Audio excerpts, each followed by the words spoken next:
Dando continuidade na leitura, exercício número 11, então tá escrito assim: se você não é da Paraíba, talvez precise de um dicionário paraibês para entender os versos do poema de cordel a seguir. Leia 3 estrofes de um folheto de Vicente Campos Filho. Depois complete as frases aceitando o desafio. Dicionário paraibês. Todos sabem no Brasil que o idioma é português. Assim como lá na França todos falam francês, por isso na Paraíba falamos paraibês. Vicente Campos Filho. Então nós temos um cordel aqui de Vicente. Agora nós temos aqui um dicionário paraibês, como algumas palavras são faladas lá, e aqui vocês vão colocar na frente como é falado aqui no nosso município. E se você não conseguir lembrar, pode pedir ajuda, né, dos seus pais ou o responsável que está te auxiliando aí, tá bom? Então, dicionário paraibês. Correr é dar uma carreira. O cismado é escabriado. Coisa ruim é fuleiragem. Se não presta, é derrubado. O pedinte é esmolé. Cansado é estrupiado. Palavrão é nome feio. Vigiar é pastorear.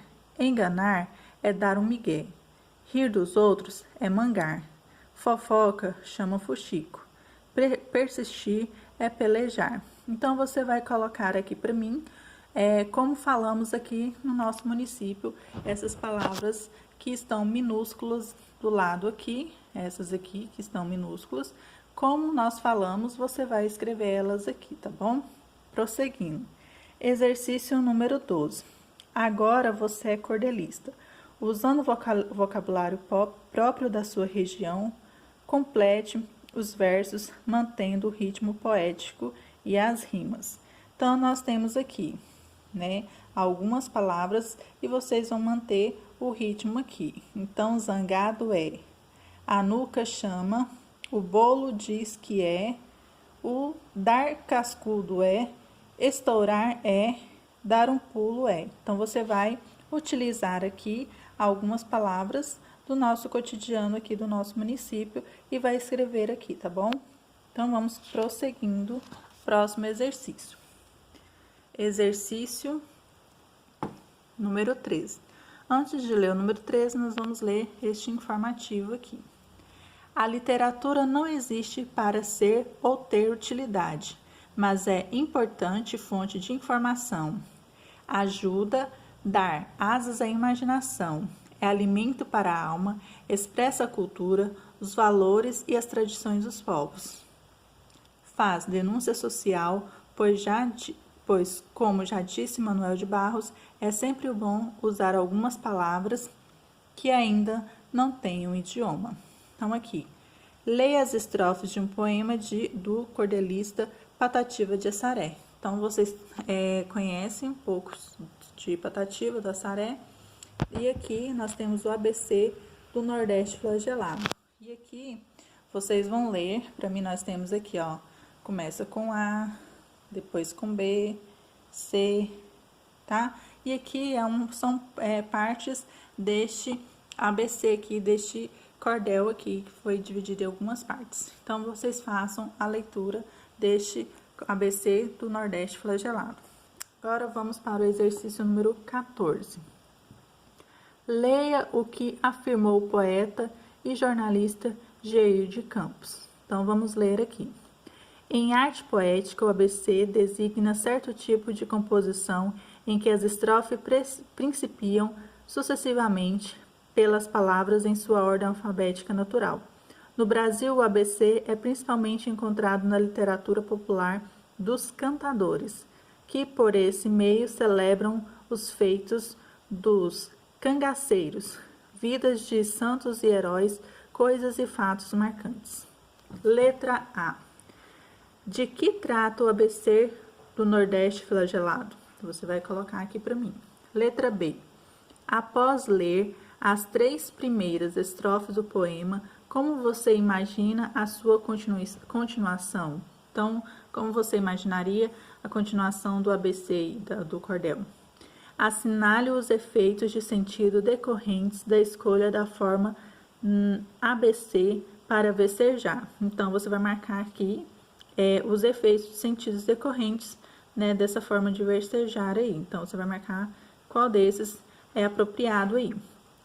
16. No ABC do Nordeste flagelado, o poema apresenta uma lamentação e também descreve um cenário. Resuma-os. Então, nós temos aqui o lamento e o cenário. Então, você vai, de forma resumida, escrever aqui para mim, tá bem? Qual que é o cenário e o lamento depois do cenário. 17. A palavra telúrica refere-se aos movimentos internos da Terra. Na literatura, a chamada dimensão telúrica diz respeito à influência das forças da natureza no modo de agir das pessoas e dos animais. Em que estrofes você percebe o modo telúrico no poema? Então, você vai colocar para mim qual estrofe podemos perceber esse modo telúrico aí. E aqui do lado nós temos uma opinião sobre a poesia de Patativa do Assaré. Poesia telúrica, colhida da terra, dos roçados, como se estivesse apanhando feijão, arroz, algodão, ou quebrando milho, arrancando batata, mandioca. Sua inspiração não é fruto de estudos, ela germina dentro de si como a semente nas entranhas da terra. Você concorda? E aí, você concorda com essa opinião? Sim ou não? Então, vamos dando prosseguimento aí. Exercício número 18, releia a terceira estrofe para analisar alguns recursos poéticos. Então, nós temos aqui a terceira estrofe, vocês vão reler ela aí. E aqui nós temos a letra A. Quantos versos compõem essa estrofe? Então, quantos versos compõem ela? Letra B, localize as rimas da estrofe C utilizando um lápis de cor para indicá-lo. Então, você vai vir aqui com um lápis de cor e vai localizar as rimas aqui e vai marcar para mim, tá bom? Quais são as rimas? Letra C. Copie os 3 primeiros versos e indique o número de sílabas poéticas de cada uma. Então, aqui tá falando sobre a sílaba poética, tá bom? Sílaba poética. Sílaba poética ou sílaba métrica. É cada uma das sílabas que compõe os versos de um poema. Essas sílabas nem sempre correspondem às sílabas gramaticais. Dicas: respeite o ritmo do verso, para isso una as vogais e estejam em sílabas ou palavras diferentes. Termine a contagem das sílabas na última sílaba tônica forte do verso. Nós vamos dar uma pausa aqui e eu vou explicar para vocês como fazem essa contagem dessas sílabas poéticas aí, tá bom? Agora nós iremos compreender como fazer essa separação dessa sílaba poética. A sílaba poética também é conhecida como sílaba métrica e escansão. Então, todos eles são utilizados da mesma forma para fazer a contagem dessas sílabas, tá bom? Então, nós temos 3 dicas, apresentadas pelo professor Beto Brito, e aqui eu vou apresentá-las para vocês como forma de compreender melhor para fazer essa separação silábica aqui, tá bom? De como separar o verso. Então, nós temos primeiro, unir os versos. Segundo, separar as sílabas. Então, você vai colocar aqui, quando você encontrar uma vogal, que ela termine em uma palavra, você vai unir ela se ela for tônica. Então, se ela for tônica, você vai unir essa sílaba aqui, tá bom? E se ela for átona, você vai separar. E o terceiro, que é contar até a última sílaba tônica. Então, quando terminarmos de fazer a contagem da separação das sílabas, você vai ler cada sílaba e a última que tiver o som forte vai encerrar naquela ali. Então, até ali é a contagem da sílaba, da numérica desse verso, tá bom? Então, vamos para a explicação. Vou explicar o primeiro verso dos 3 apresentados no exercício. Eu vou fazer esse primeiro e vocês vão dar continuidade no restante. Agora, nós temos aqui o verso caminhando pelo espaço. Então, irei fazer esse com vocês e os outros 2 vocês vão fazer sozinho, ok? Então, nós temos aqui caminhando pelo espaço. Então, o primeiro é o quê? unir os versos. Então, nós vamos unir esses versos. Então, vamos escrever eles aqui, ó. Caminhando pelo espaço. Então, nós unimos aqui o verso. Então, é como se você transformasse esse verso em apenas uma palavra só. Então, você já fez aqui unir os versos. Segundo passo, nós vamos separar as sílabas. Então, nós vamos separar, normalmente como na gramática, e quando houver o encontro dessas sílabas, você vai ver se tem uma tônica ou átona para poder fazer a separação ou a união delas. Então, vamos lá. Então, caminhando pelo... Agora aqui, ó, nós temos aqui uma vogal aqui e uma vogal aqui. Então, nós temos a última vogal da palavra pelo e o E, né, que é o início da palavra espaços. Então, nós temos o encontro dessas vogais.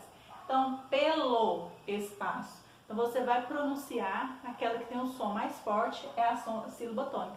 Se não tiver, na hora da pronúncia, esse som forte, ela vai ser a primeira sílaba vai ser uma sílaba átona. Mas aqui, né, então, pelo espaço. Então, lo, ele é uma sílaba tônica. Então, vai haver essa união. Então, aqui, se não houvesse, né, essa sílaba tônica, nós iríamos separar aqui, tá bom? Mas como há esse som tônico, então aqui, ó, a vogal tônica, então nós vamos unir. Então, nós vamos unir aqui. Então, fizemos essa união. Então, nós temos aqui. E vamos continuar. Espaço. Agora, nós vamos para o último. Contar até a última sílaba tônica. Então, nós vamos fazer a leitura de cada sílaba. E a hora que parar na última sílaba tônica, encerra ali e vamos fazer a contagem. Então, vamos lá. Caminhando, aqui. Lo, espaço. Então, pá, terminou aqui, ó. Pá. Então, pá é a sílaba tônica. Então, o so aqui você não vai contar ele. Então, você vai parar aqui, porque o so, ele não tem um som forte, tá? O pá é onde tem o som mais forte. Então, nós percebemos aqui, então, né, que temos 1, 2, 3, 4, 5, 6, 7 sílabas poéticas. Então, nós temos 7 sílabas poéticas.